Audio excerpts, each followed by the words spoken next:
allowed to speak for myself, I would like to politely request that you all go fuck yourselves.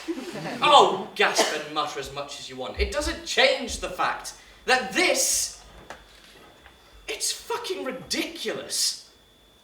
You really expect me to stand here and apologise? And for what? For not being sad enough?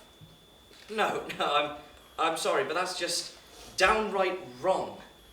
You can't arrest someone and put them on trial for not shedding a fucking tear at a funeral. And whilst on the subject, who turned me in anyway, Yeah. As I thought. None of you can look me in the eye and give me a straight answer when it's my turn to speak. I bet it was you, Kieran, wasn't it, you slack-jawed Judas? None of this makes any sense to me. Seriously, why is it such a crime to not show empathy? What, suddenly that makes me the one who killed her, or at least a reliable suspect? A heart attack in her apartment, alone.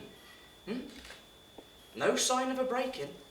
No sign that anyone had been there in the last few hours. And where was I?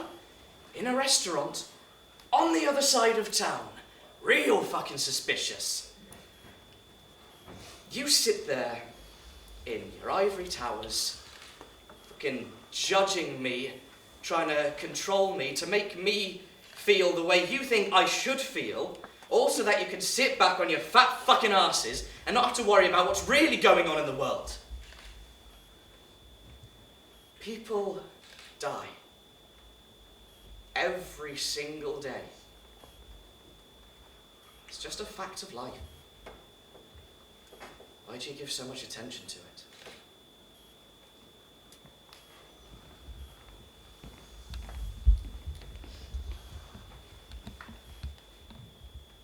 Death is funny, right?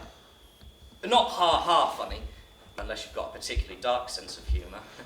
But it's funny how much attention we give to it. Don't you think? Or don't you agree?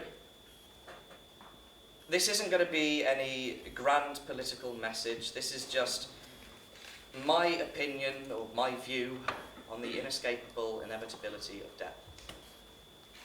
We all experience loss in our lives at one point or another. Some of us experience a lot of it, and some of us are lucky enough to experience very little. But it's not the amount of death in life that really affects us. It's the loss of those close to us that hurts the most. In the words of Elizabeth II, grief is the price we pay for love. Now, I don't want these stories to make you pity me or make you think I'm trying to grab attention, but there were a few deaths in my life which seriously affected me and which I recently realised caused some knock-on effects. I hope that through these I can show people that it's okay to grieve in different ways. The first time I lost someone close to me was in the second year of primary school. Now, I had quite a few friends. I know, it's surprising, right? And amongst those friends was a kid called Curtis. Now, me and Curtis were like two peas in a pod, if those peas ran around screaming all day pretending to be superheroes. We spent so much time together. And once my best mate Harry left for Devon, we became even closer. But throughout the year, Curtis started to fall ill. Now, being the naive little kid I was, I didn't think anything of it having a long-term effect, but even still, I spent more time with Curtis to make sure he was all right. And then he slowly started to come into school less and less, until he would only really show up once or twice every couple of weeks. And on the days he would show up, he'd wear a hat. Now, I soon realised that he'd lost all his hair.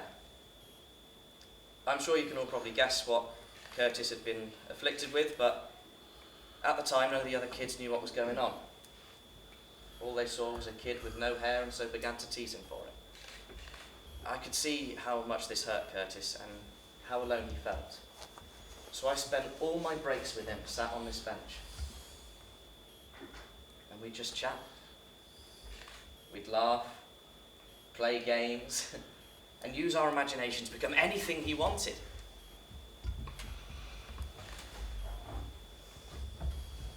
And then one week, Curtis didn't turn up for school. Or the next. Or the week after that. Now this part I still remember so clearly. But one lunch break, I walked into my classroom to see our teacher, who was sitting at her desk. And she looks at me, confused, and asked me what I was doing in on my lunch break. I asked her that I wanted to know why Curtis hadn't been coming into school recently. And then her face turned white. She tried to speak, but I don't think she quite knew how to tell me exactly what happened, because all she could do was cry. Now, I wasn't a smart kid. Hell, I'm still not a smart kid. But I could put two and two together, and I soon realised that I wouldn't get to see Curtis again. A couple of weeks passed, and I spent most of my time sat on that bench, alone. Until one day a kid called Benjamin comes up to me. And now by this time, everyone knew what had happened to Curtis. The school had held a special assembly for him. He comes up to me and sits down, and he says how sad it was. Now this would have been more comforting had Benjamin not been one of the kids who constantly teased Curtis for having no hair. And so I was just filled with this rage, for which I had no outlet. So I swallowed it. In fact, I ended up swallowing most of my feelings. I found it hard to be happier after that day, not in a general sense. Most days I like to think I come across as a happy person, but in the things that people tend to get ecstatic about, like getting concert tickets to see your favourite band or getting an award in a university society. And because I never felt that level that I assumed everyone else was at, I just felt wrong.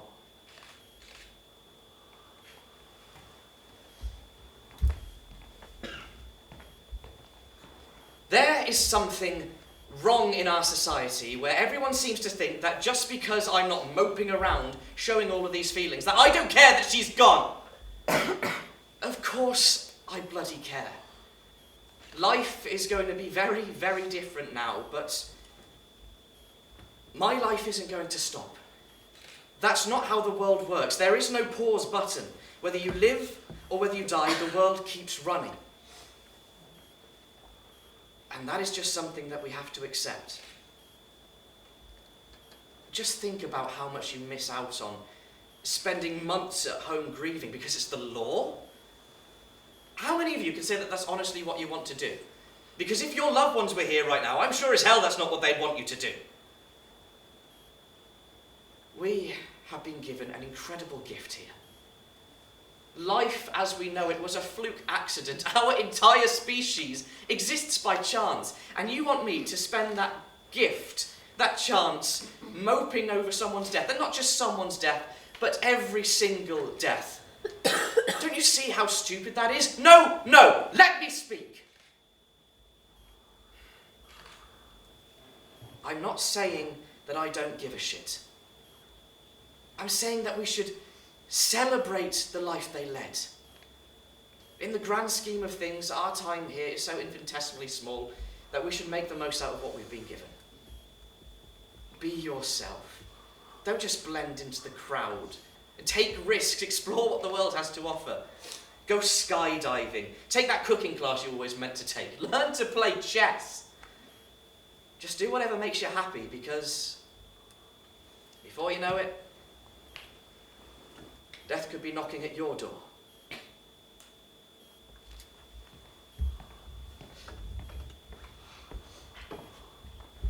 The next time death hit was in my final year of primary school during SATs.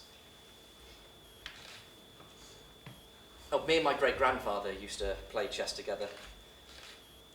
In fact, he was the one who taught me how to play. He also tried to teach me Welsh, but when you're 10 years old and your greatest accomplishment so far is building a Lego Death Star, you tend not to be too interested in language over flushing consonants. But my great-granddad was just a big kid, really. He adored us great-grandchildren, and he and I would often fight over the last slice of Nan's treacle sponge cake at family dinners. Seriously, that stuff is to die for. It's like the goddamn Hunger Games whenever that came out on the table. But time is a cruel mistress, and pretty soon things started to go wrong.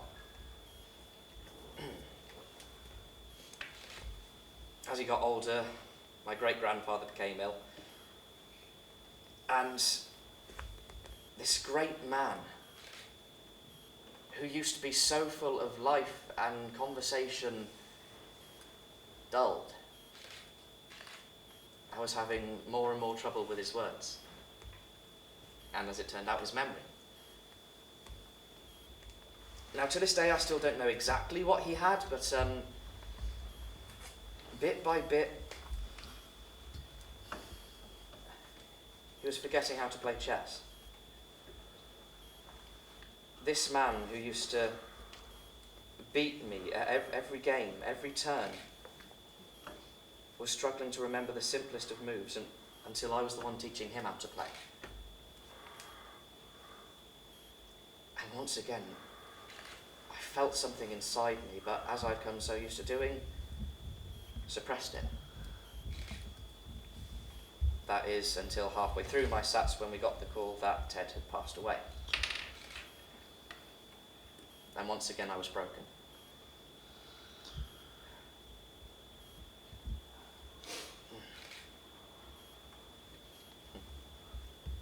I'd lost my chess partner.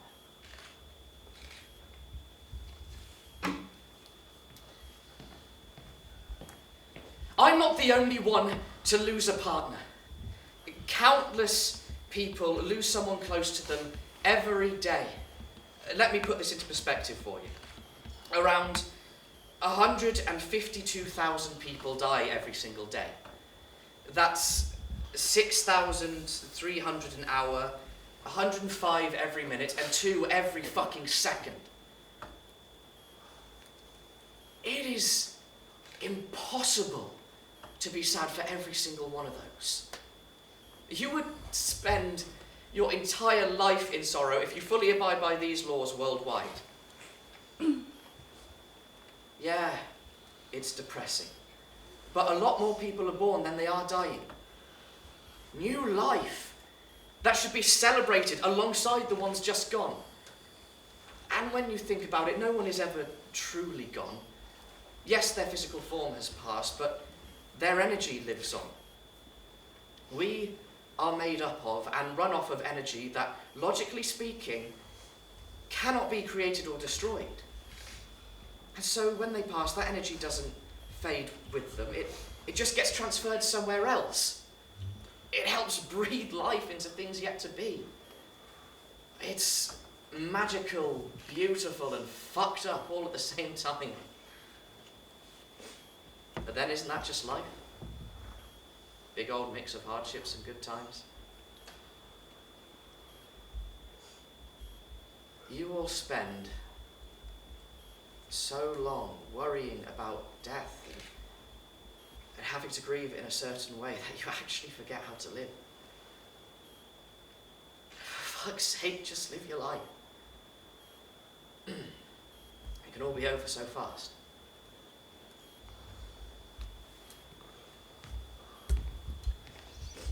The next time death hit was in my secondary school, and it all happened so fast. My granddad fell ill pretty quick, and within a month died of lung cancer. He was fine for so long, and then just all of a sudden, gone. Now, this is where things start to get a little uncomfortable for me. When someone dies, some people choose to embrace it, to feel it all.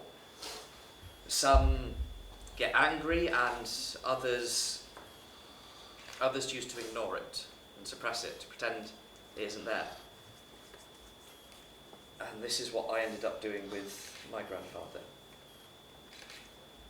I was close with him too, but on the day he died, do you know what happened? My mum opens my door, walks into my room, shakes me awake and tells me the news. I turn to her, sleep in my eyes, and just say, okay. Shove her out the room, close the door, and go back to sleep.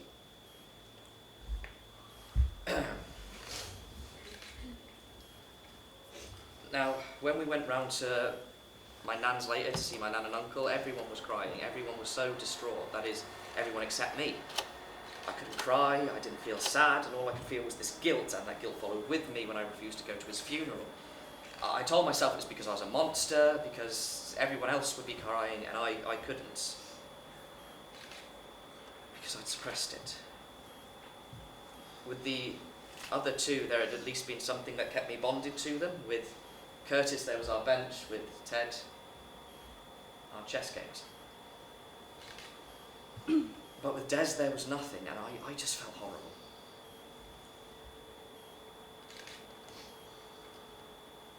And so I did what I always do. I'd suppressed it.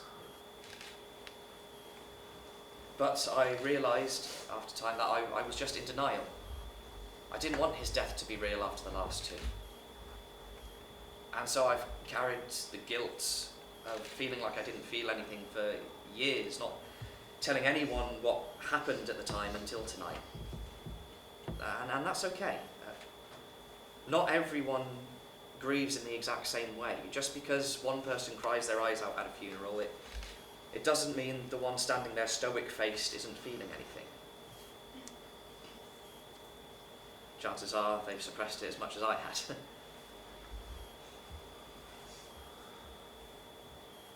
I really miss it.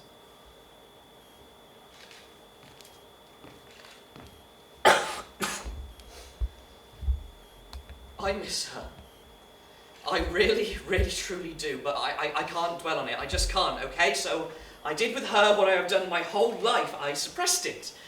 Or at least as much as I can. And as much as I want to change that, I can't. I can't because I just don't like the pain, okay? I don't like the pain.